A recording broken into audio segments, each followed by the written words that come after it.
Hey guys, my name is Dileshwar और आप सभी का स्वागत है मेरे यूट्यूब चैनल टेक ब्रो में। एंट्रोपी बढ़ने का नियम या एंट्रोपी वृद्धि का नियम और थर्ड लॉ ऑफ थर्मोडायनेमिक्स, ऊष्मागतिकी का तृतीय नियम। तो चलिए वीडियो को स्टार्ट करते हैं आज की टॉपिक को। तो सबसे पहले हम जान लेते हैं एंट्रोपी बढ़ने का नियम क्या है। तो एंट्रोपी बढ़ने का नियम यह कहता है कि जो डेल एल ये हमेशा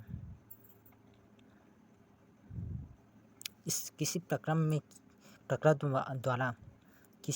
द्वारा जब एंट्रोपी में परिवर्तन होता है तो ब्रह्मांड के कुल एंट्रोपी में परिवर्तन इस प्रकार से होता है। अगर कोई प्रक्रम उत्क्रमणीय प्रक्रम है, रिवर्सिबल प्रक्रम है, प्रोसेस है, तो तब जो हमारा एंट्रोपी परिवर्तन होता है, ब्रह्मांड के एंट्रोपी में परिवर्तन, वो 0 के बराबर होता है।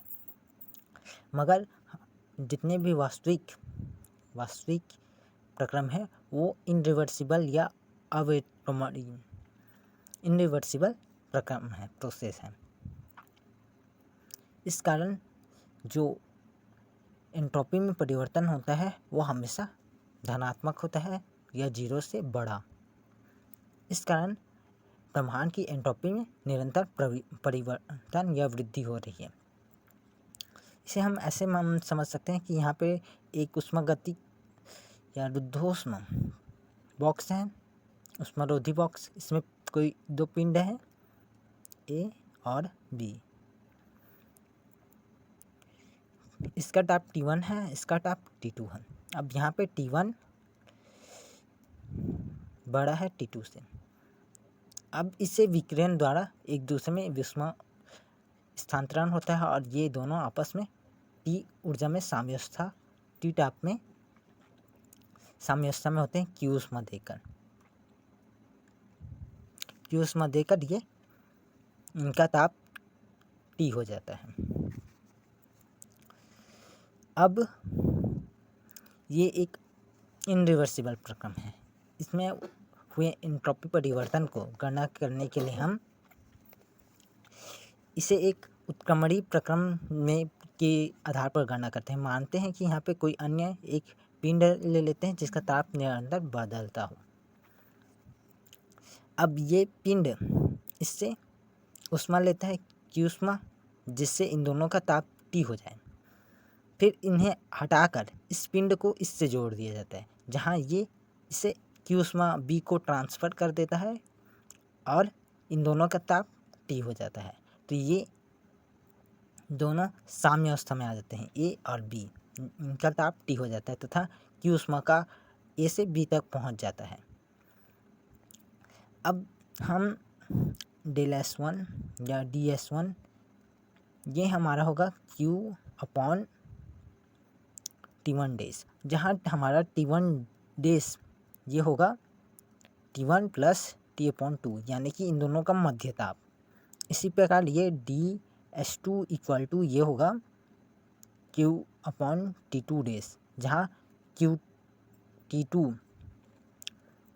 जो Q2 डेज ताप है वो T2 + T/2, यानी कि इन दोनों का मध्य ताप है। अब अगर टोटल, चूँकि निकाय में न तो ऊष्मा बाहर गई है निकाय से, यानी बाहर वातावरण में, ना ही अंदर आई है, अर्थात ब्रह्मांड के निकाय में कुछ भी परिवर्तन नहीं हुआ है ब्रह्मांड के एंट्रोपी में। अब चूँकि इसमें ऊष्मा इससे निकली है तो इसके एंट्रोपी में कमी होगी और इसमें ऊष्मा गई है तो इसके में वृद्धि होगी। तो कुल हमारा निकाय के में एंट्रोपी में वृद्धि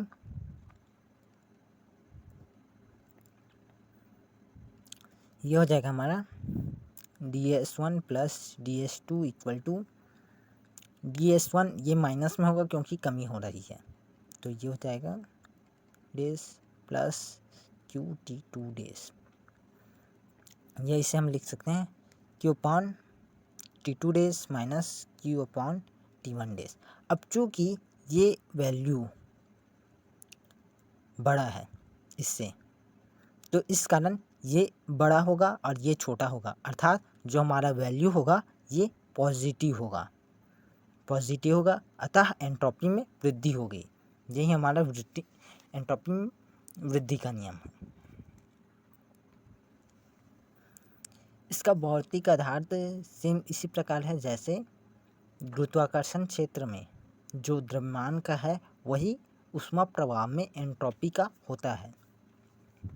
इसका भौतिक महत्व, इसे ऊष्मागति का द्वितीय नियम के रूप में भी परिभाषित किया जाता है एंट्रोपी के वृद्धि के नियम को। इसके अनुसार कोई भी प्राकृतिक या उत्क्रमणीय नहीं, एक प्राकृतिक या अनुत्क्रमणीय प्रक्रम सदा ऐसी दिशा में होता है जिससे ब्रह्मांड की एंट्रोपी में वृद्धि हो, जबकि जो भी उत्क्रमणीय प्रक्रम जो कि व्यवहार में संभव नहीं है में एंट्रोपी सदैव अपरिवर्तित रहती है। यानी कि प्राकृतिक प्रक्रम या अनुत्क्रमणीय प्रक्रम उसमें हमेशा ब्रह्मांड के एंट्रोपी में वृद्धि होती रहेगी। यह हमारा एंट्रोपी के पदों में ऊष्मागति का द्वितीय नियम कहलाता है और इससे केल्विन, प्लांक तथा क्लॉसियस दोनों के कथनों की पुष्टि भी हो जाती है। अब हम जान लेते हैं कि परम शून्य ताप अर्थात 0 केल्विन, 0 डिग्री केल्विन या 0 केल्विन ताप क्यों संभव नहीं है, हम इसे क्यों प्राप्त नहीं कर सकते। तो अगर हम एक कार्नो इंजन की कल्पना करें जिसमें सिंक का ताप अगर हम इसके बराबर माने तो तब हमारा कार्नो इंजन की दक्षता इस सूत्र के अकॉर्डिंग 1 हो जाएगी, जो कि ऊष्मागति के द्वितीय नियम का विरोध करता है, क्योंकि हम ऐसे शाश्वत मशीन का निर्माण नहीं कर सकते जो पूर्णतः दी गई ऊष्मा को कार्य में परिवर्तित कर सके, अतः यह संभव नहीं है। इस कारण जो हमारा सिंक का ताप 0 केल्विन ताप टेम्परेचर है वो पॉसिबल नहीं है। अब हम एसएफटी फ्रीज की या जो ठंडा करने वाला स्रोत हो उसका निर्माण भी नहीं कर सकते, क्योंकि उसकी दक्षता बीटा इक्वल टू होती है T2/T1 + T2। अब अगर हमारा T2 का ताप 0 हो अर्थात परम शून्य ताप हो तब बीटा की कार्य दक्षता 0 हो जाएगी, अर्थात यह कार्य ही नहीं कर पाएगा, अतः हम परम शून्य ताप हासिल नहीं कर सकते। अब हमारा आज का लास्ट टॉपिक है ऊष्मागतिकी का तृतीय नियम। ऊष्मागतिकी का तृतीय नियम,